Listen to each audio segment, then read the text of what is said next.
Saludos, profesor y compañeros. Nosotros somos Juan José Ulloa Díaz y Steven Campos Cornejo, y este es el video para hacer la demostración del caso 3, que corresponde a un motor de corriente continua con conexión shunt. Ok, en esta ocasión vamos a explicar un poco de nuevo lo que es la conexión Shunt, debido a que esta conexión ya la vimos en el laboratorio número 7 de la clase, donde hablamos que este tipo de conexiones, las ventajas que tiene es que su parte o su devanado de excitación está conectado en paralelo a el devanado de armadura y así a la excitación del voltaje terminal. En esta ocasión, la única diferencia con el generador que ya hemos visto es que el voltaje terminal no es el que se genera, sino el voltaje terminal es el que se alimenta para poder generar movimiento en el motor y de esta forma poder generar energía mecánica que se utilizará en distintas ocasiones. Como podemos ver aquí, algunas de las fórmulas utilizadas para poder entender un poco más acerca de los datos.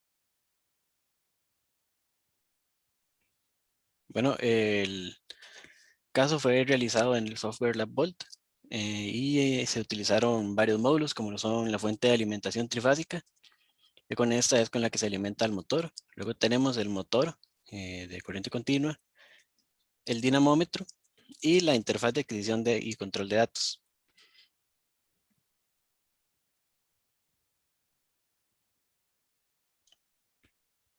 Bueno, como procedimiento es relativamente simple, nada más, bueno, obviamente incluir todos los módulos en un nuevo proyecto del software LabVolt y realizar la conexión tal como se ve ahorita mismo en pantalla.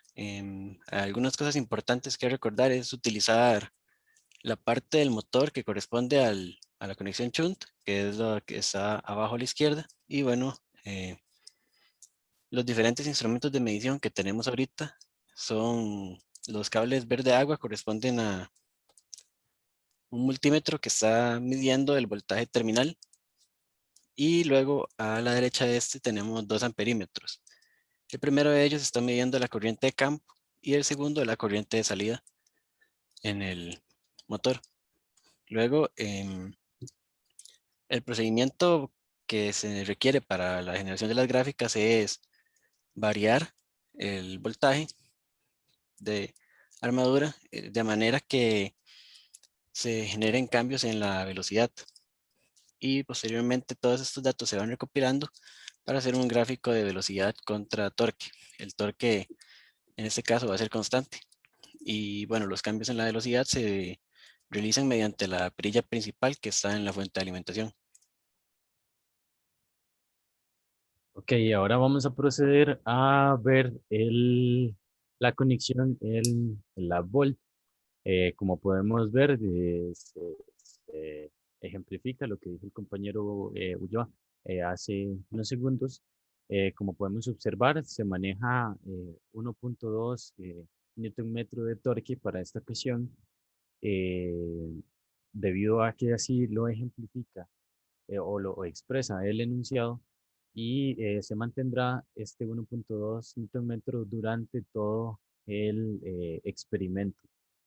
Eh, Como podemos observar, se va a utilizar uno de los métodos de regulación de velocidad por medio de el voltaje terminal.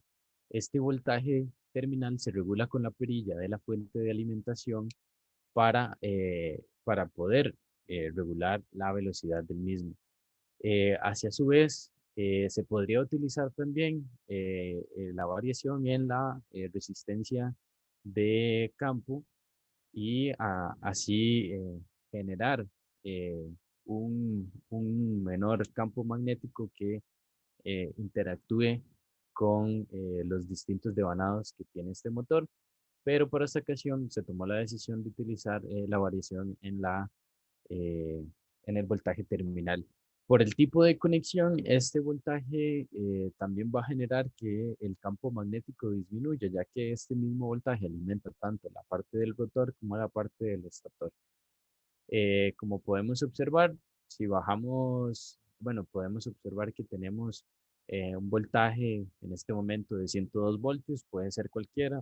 Tenemos 1215 revoluciones por minuto.